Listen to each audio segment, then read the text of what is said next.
ว่าเจ้านั้นหากันคอยเอาใจใส่ห่วงใยกันและกันว่าสิ่งที่เจ้าท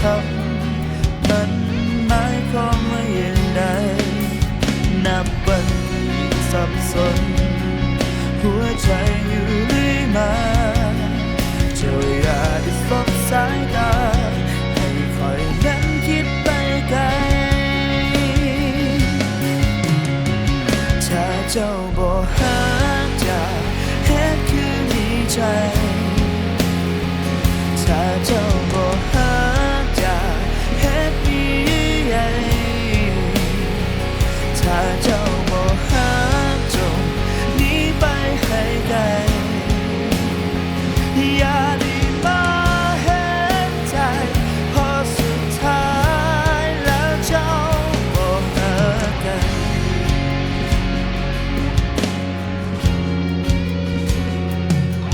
จะว่าเจ้ายังมีเขา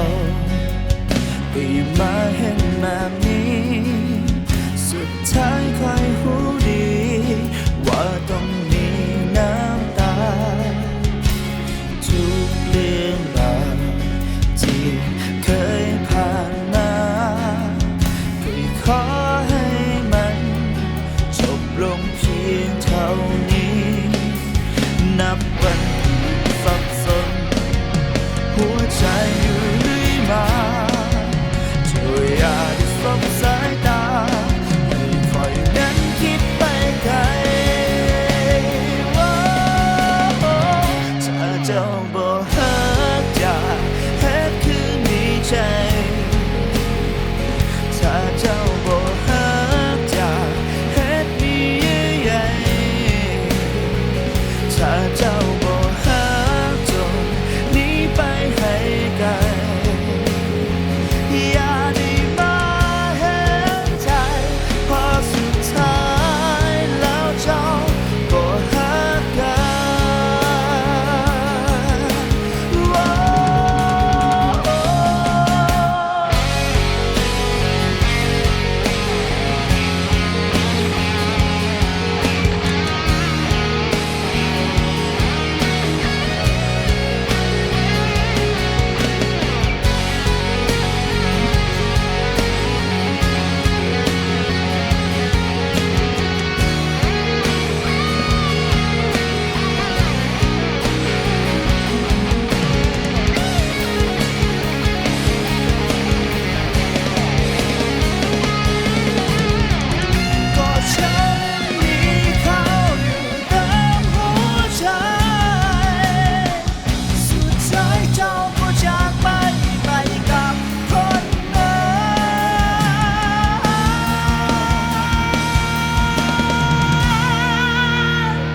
ถ้าเจ้าบ่หักจะ